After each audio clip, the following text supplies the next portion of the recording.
குஜராத் அணியுடனான நேற்றைய போட்டியை 13.4வது ஓவர்களிலேயே முடித்து அபார வெற்றி பெற்றிருக்கிறது பெங்களூரு அணி. முதலில் பேட்டிங் செய்த குஜராத் அணி 19.3 ஓவர்களில் 147 ரன்களுக்கு அனைத்து விக்கெட்டுகளையும் இழந்தது. அடுத்து களமிறங்கிய பெங்களூரு அணியின் துவக்க வீரர்களான விராட் கோலியும் கேப்டன் டு பிளசிஸும் சிறப்பான ஆட்டத்தை வெளிப்படுத்தி அதிரடி காட்டினர்.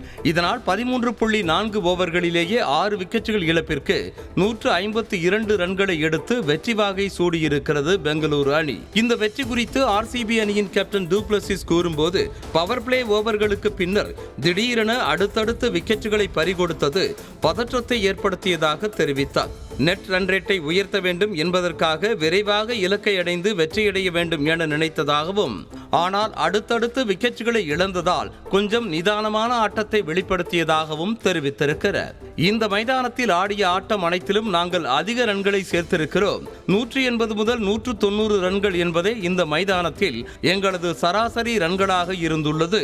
ஆனால் இன்றைய ஆட்டம் அப்படி இல்லை. சேசிங் செய்ய களமிறங்கிய போது நாங்கள் ஸ்கோர் போர்டை பார்க்கவே இல்லை. வழக்கம் போல எப்படி விளையாடுவோமோ அப்படியே இந்த போட்டியிலும் விளையாடினோம். கடந்த சில போட்டிகளாக நாங்கள் பேட்டிங் மற்றும் பவுலிங்கில் மிக சிறப்பாக செயல்பட்டு வருவதாக நினைக்கிறேன். ஃபீல்டிங்கில் ஒரு அணியாக மிக அற்புதமாக செயல்பட்டு வருவதாகவும், இந்த போட்டியில் சில கேட்ச் டிராப்கள் இருந்தது உண்மைதான். ஆனால் அணியின் முழுமையான செயல்பாட்டை தான் பார்க்க வேண்டும் என டு பிளசிஸ் கூறினார்.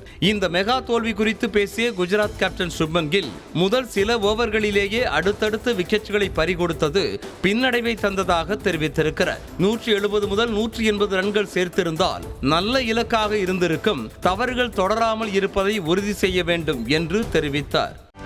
செய்திகளை உடனுக்குடனும் துல்லியமாகவும் தெரிந்து கொள்ள சப்ஸ்கிரைப் பண்ணுங்க.